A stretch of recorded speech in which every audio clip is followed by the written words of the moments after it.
Golden Blue Dude here with you again, and I'm back with some more season previews and predictions in my heaven and hell scenarios. Today I want to do Auburn, very interesting team. In 2019 they had a 9-3 record with good wins over Alabama and also a good win to start the season over Oregon.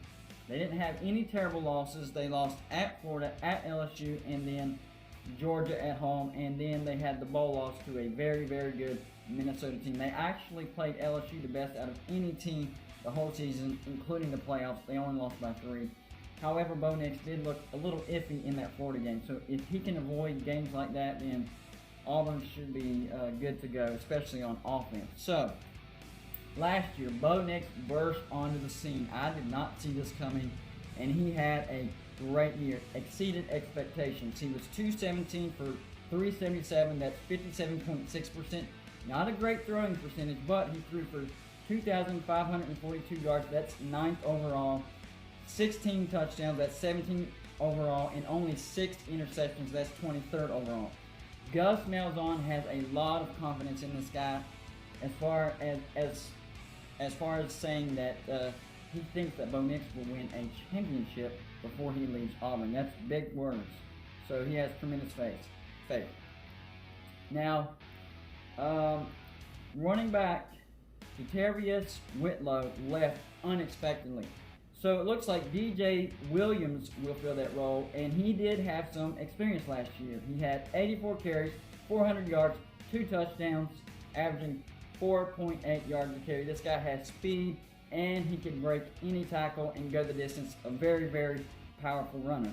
Also, Auburn's wide receivers. I think these guys could be one of the best cores in the SEC, if not the entire nation.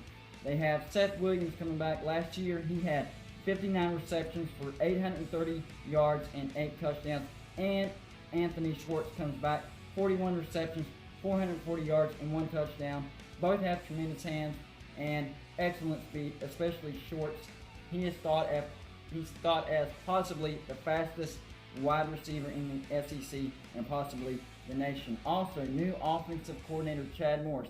This is a big deal. He has the air raid mentality. He has great weapons. So look for the Auburn offense to be one of the best in the SEC and probably one of the best in the nation.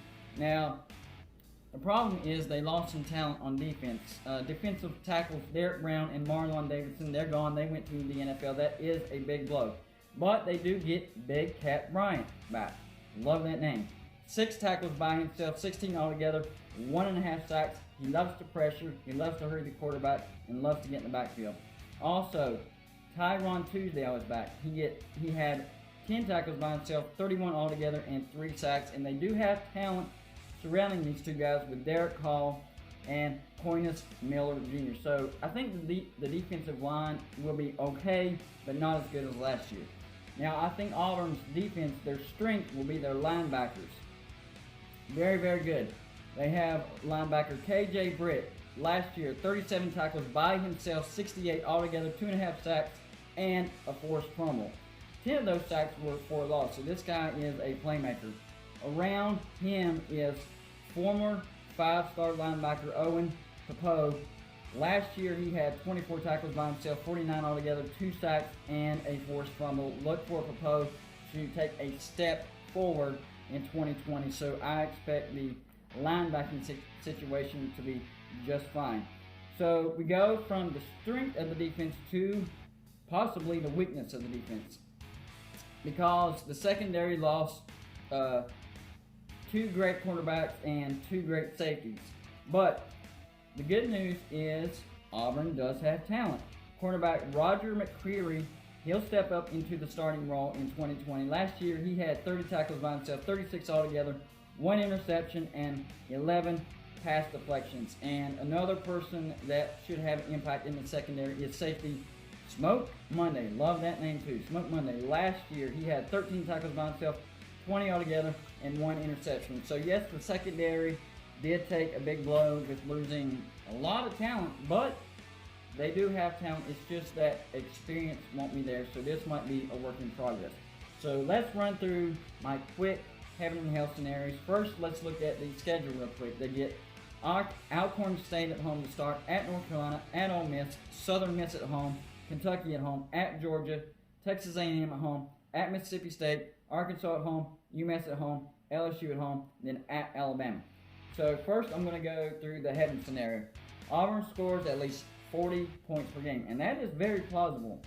And this helps to hide any issues that they may have on the defense. And if this happens, I think Auburn could go either 10-2 or 11-1, win the SEC West, and go to the SEC championship game.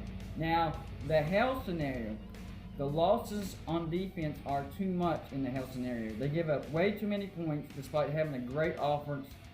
Auburn goes 7-5, and Gus Malzahn is on the hot seat once again. So, my prediction, the gold and blue dude prediction. Auburn has a relatively tough schedule, they do. But I do think Auburn should have one of the best offenses in the nation. But I do think their defense, losing all the talent they did, will cost them a few games. For me, 2021 is the season to keep an eye on if you're an Auburn fan. I think they could be a legit national title contender in 2021. So I'm going to run through the schedule one more time, give you wins and losses and overall record. Here we go. Alcorn State at home, that's a win. At North Carolina, North Carolina is going to be dangerous this year. That's going to be a loss. At Ole Miss, win. Southern Miss at home, win. Kentucky at home, win. Then you have a tough road game at Georgia, and I think that's a loss. Texas A&M at home, win. At Mississippi State, win.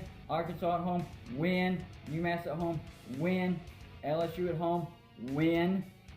It's at home, and LSU did lose a lot of talent, including Joe Burrow, so I think that's a win for Auburn. And then to finish the season, I do think you go to Alabama and lose. So I have Auburn going 9-3,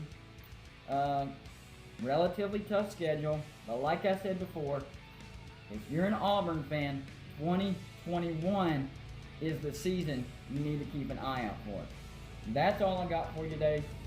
Like and subscribe if you haven't already, and I will be back with some more season predictions and breaking news as fast as I can. And I'll see you next time.